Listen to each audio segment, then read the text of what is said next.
दोस्तों, क्या आप जानते हैं ईश्वर ने हमें एक मौका दिया है हर रिश्ते के रूप में, उसे समझने का, उसे निभाने का और उसे जीने का।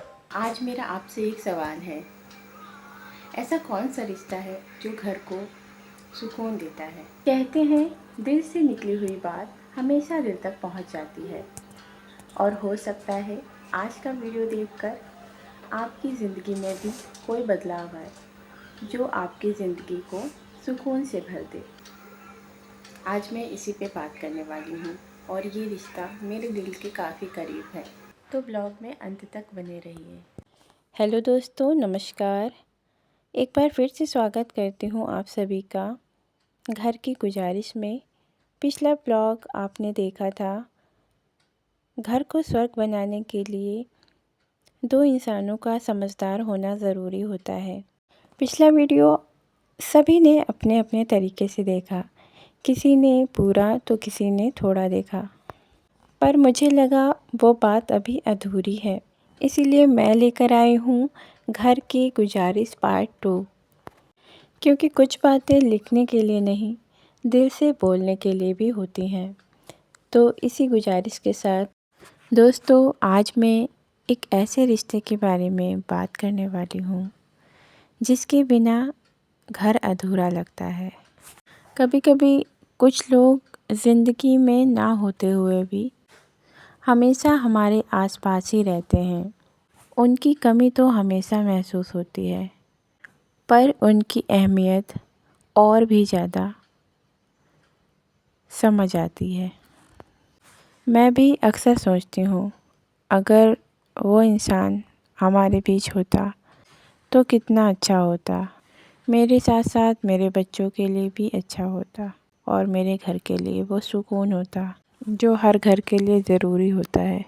भले ही आज वो इंसान नहीं है हमारे बीच, लेकिन वो रिश्ता हमारे दिल में ज़िंदा है। इसी उम्मीद के साथ मैं हर दिन अपने काम को करती हूँ, घर की हर जिम्मेदारी को निभाने की कोशिश करती हूँ। और उस रिश्ते में कभी कभी ऐसा लगता है कि जैसे मेरे साथ वो इंसान बातें कर रहा है। घर के हर कोने में उनका एहसास आज भी ज़िंदा है। ज़िंदगी का एक सच ये भी है कि जिन रिश्तों को इंसान जीता है उनकी अक्सर अहमियत नहीं करता, और जो रिश्ते इंसान को जीने को नहीं मिलते अक्सर उन्हीं की अहमियत ज़्यादा होती है।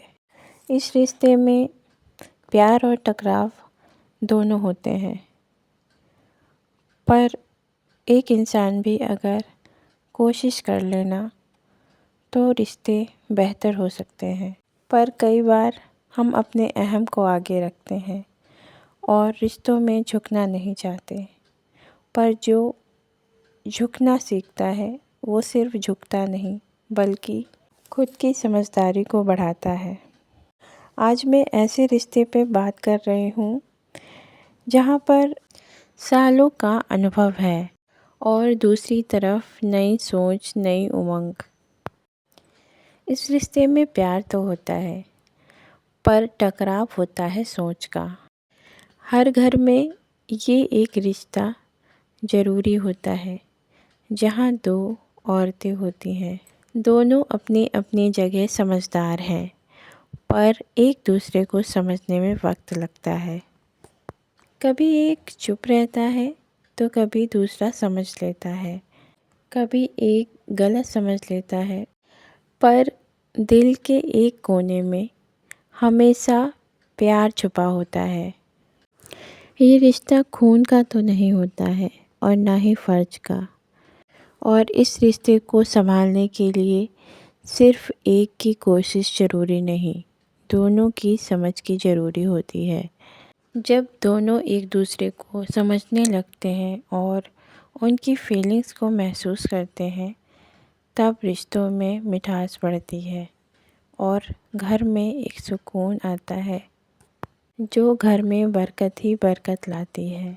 शायद इसीलिए कहते हैं, जब दोनों तरफ समझ होती है तो घर मंदिर बन जाता है। मुझे लगता है आप लोग समझ ही गए होंगे कि मैं किस रिश्ते की बात कर रही हूँ।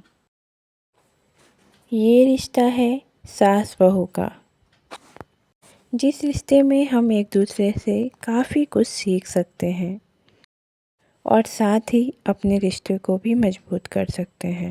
पर उसके साथ साथ थोड़ा सा स्पेस देना भी ज़रूरी है, जिससे कि चीज़ें बेहतर हो सकें।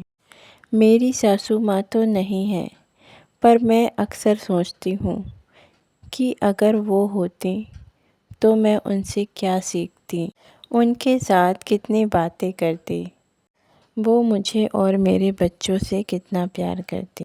जब मैं शादी करके घर पर आई थी ना, तो मुझे कुछ दिनों कुछ सालों उनकी कमी बहुत महसूस हुई।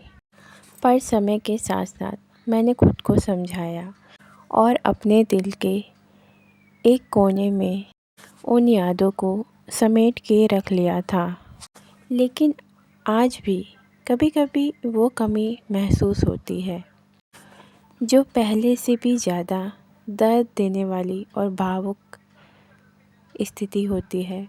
जब बच्चे पूछते हैं, मम्मी मेरी दादी कैसी थी, वो मुझे कितना प्यार करती अगर होती, और अगर तुम उस समय डांटती तो दादी मुझे प्यार करके तुम्हें डांट लगाती। और ये सवाल जब बच्चे करते हैं तो दिल टूट सा जाता है और फिर उस कमी का एहसास होता है। कभी कभी लगता है कुछ रिश्ते ज़िंदगी का सिर्फ़ एक हिस्सा हैं, पर समय जब थोड़ा हमें झंझोड़ देता है, जैसे सेहत जब थोड़ी सी ख़राब होती है या दिल को थोड़े से सहारे की ज़रूरत होती है, तब समझ आता है रिश्ते कितने ज़्यादा ज़रूरी होते हैं। हर रिश्ते का अपना एक महत्व होता है, और जब दर्द या तकलीफ़ का सामना करना पड़ता है, तब उस रिश्ते की याद आती है कि इस समय पर इस रिश्ते का ही अपना महत्व था, पर वो उस समय पर जब होता नहीं है तब हमें समझ आता है। और फिर हम रुक के सोचते हैं कि अगर वो इंसान होता तो हमारी ज़िंदगी की तकलीफ़ें आधी हो जाती और किसी और से गुजारिश नहीं करनी पड़ती। ये मेरी ज़िंदगी का सच है, पर मैं लास्ट में इतना ही बोलना चाहूँगी, गलती सिर्फ़ एक इंसान की नहीं होती, बल्कि दोनों की समझ की कमी होती है, जो घर का सुकून छीन लेती है। लेकिन दोनों अगर कोशिश करें एक दूसरे को समझने की, तो घर का सुकून बना रहेगा। क्योंकि घर सिर्फ़ आप दोनों से नहीं, बल्कि घर में रहने वाले हर उस सदस्य से बनता है, जिन्हें सिर्फ़ एक ही चीज़ चाहिए, और वो है सुकून। और ऐसा करने से आप लोगों की प्रेरणा और मिसाल बन सकती हैं।